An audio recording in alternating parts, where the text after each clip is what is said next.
Hester bioscience. आज Hester bioscience का share ₹4 से गिर के ₹1400 तक आ चुका था। तो करीब करीब 15% से भी ज्यादा का फॉल आज एक ही दिन में हेस्टर बायोसाइंस शेयर के अंदर देखने को मिला है। लेकिन प्रॉब्लम क्या है जिसके चलते इतना बड़ा गिरावट है? तो मैं आपको बता दूं कि हेस्टर बायोसाइंस के अंदर बिजनेस को लेके कोई भी प्रॉब्लम नहीं है। एक बड़े ब्लॉक सेल के कारण ये शेयर फॉल हुआ था। बाद में ये बहुत ही स्टेडीली ये रिकवरी भी ले रहा है। अगर आप कंपनी का बिजनेस की बात करें, 75% वर्ल्ड मार्केट को कैप्चर करते हैं। तो आप इसका इसका जो स्केल है वो आप अंदाजा लगा सकते हैं। और साथ ही साथ जो गोट पॉक्स वैक्सीन है उसमें 90% मार्केट शेयर हेस्टर बायोसाइंस के पास अकेला है, जो लंपी स्किन डिजीज के ऊपर भी काम कर रहा है। और सेकेंड पोल्ट्री वैक्सीन मैन्युफैक्चरर भी है, जो ऑलमोस्ट 35% मार्केट शेयर इंडिया के अंदर होल्ड करके रखा है हेस्टर बायोसाइंस। तो कंपनी ने कंसोलिडेटेड बेसिस में 35% का रेवेन्यू ग्रोथ दिखाया है Q3 के अनुसार, और ईबिटा के अंदर 18% का ग्रोथ है। तो कंपनी का बिजनेस के अंदर कोई भी प्रॉब्लम नहीं है। अगर आप कंपनी का रिसेंट बिजनेस को देखते हैं तो एनिमल हेल्थ केयर के अंदर ईयर ऑन ईयर बेसिस 202% का ग्रोथ दिखाया है। तो एनिमल हेल्थ केयर कंपनी का बहुत ही फोकस्ड एरिया है, जहां पे कंपनी 373 मिलियन रुपीस का यहां पे टर्नओवर किया है। पोल्ट्री हेल्थ केयर कंपनी का थोड़ा सा अभी प्रेशर में है, जहां पे 22% का डिक्लाइन आया था। लेकिन overally company recently animal health care के ऊपर जोर दे रहे हैं, और कंपनी का जो पोल्ट्री हेल्थ केयर बिजनेस है वहां पे थोड़ा सा दबाव देखने को मिलेगा आगे आने वाले 2 या 3 क्वार्टर के लिए। ये पहले भी कंपनी ने क्लियर कर दिया था। लेकिन एनिमल हेल्थ केयर के अंदर कंपनी का बिजनेस बहुत ही अच्छी तरीके से ग्रो करेगा।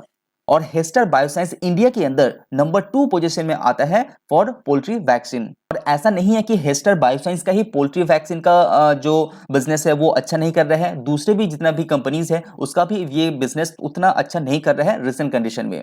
लेकिन वो बहुत जल्दी सुधर भी जाएगा, ऐसा भी मैनेजमेंट के द्वारा इंफॉर्मेशन पास ऑन किया गया है। अगर आप कंपनी का बिजनेस को अच्छी तरह से रिसर्च करते हैं तो आपको पता चलेगा कि कंपनी बहुत सारा पेटेंट भी ले चुका है, अपने प्रोडक्ट को यहाँ पे एक्सप्लोर भी कर रहा है, अपना कैपेक्स भी यहाँ पे इंक्रीज कर रहा है।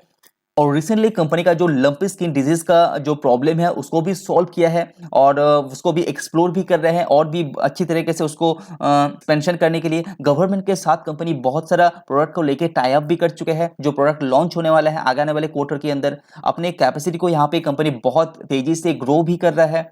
ऐसा नहीं है कि कंपनी अपने प्रोडक्ट को ही इंक्रीज कर रहा है, अपने जो टेरिटरी एक्सपेंशन है वो भी लगातार कर रहा है, यानी कि जियोग्राफिकल एक्सपेंशन भी कंपनी यहाँ पे कर रहा है। एक्सपोर्ट की बात करें तो एक्सपोर्ट की अंदर करीब अफ्रीका मार्केट में भी इथियोपिया के अंदर कंपनी रिसेंटली कंपनीज खोला है, जहां पे कंपनी बिजनेस बहुत ही जोरों शोरों से कर रहा है। और कंपनी का विजन है कि अफ्रीका के अंदर भी एक डोमिनेंट प्लेयर बनने का। नेपाल के अंदर भी कंपनी एक्सपोर्ट कर रहा है, जहां पे कामकाज बहुत अच्छा चल रहा है।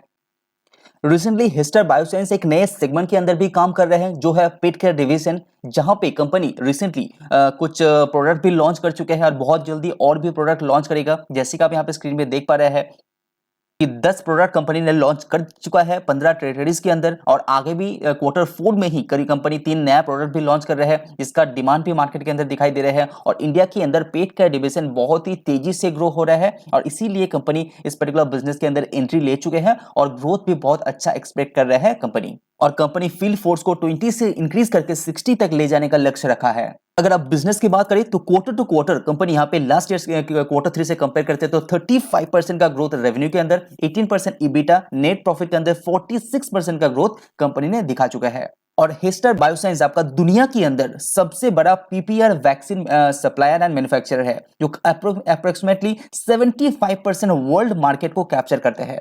तो आप इसका जो स्केल है वो आप अंदाजा लगा सकते हैं। और साथ ही साथ जो गोट पॉक्स वैक्सीन है उसमें 90% मार्केट शेयर हेस्टर बायोसाइंस के पास अकेला है, जो लंपी स्किन डिजीज के ऊपर भी काम कर रहा है। और सेकेंड पोल्ट्री वैक्सीन मैन्युफैक्चरर भी है, जो ऑलमोस्ट 35% मार्केट शेयर इंडिया के अंदर होल्ड करके रखा है हेस्टर बायोसाइंस। तो अगर ये शेयर आपके पास है तो कोई भी चिंता करने की बात नहीं है, फ्यूचर ग्रोथ बहुत ही अच्छा है, तो अच्छी तरह से इसको होल्ड कर सकते हैं। लेकिन ये थोड़ा सा वैल्यूएशन वाइज थोड़ा सा महंगा है, इसीलिए शेयर के अंदर थोड़ा बहुत फॉल आप एक्सपेक्ट कर सकते हैं। लेकिन लॉन्ग टर्म में ये कंपनी बहुत ही अच्छा है, और पॉजिटिव आउटलुक के साथ आप इसको होल्ड कर सकते हैं।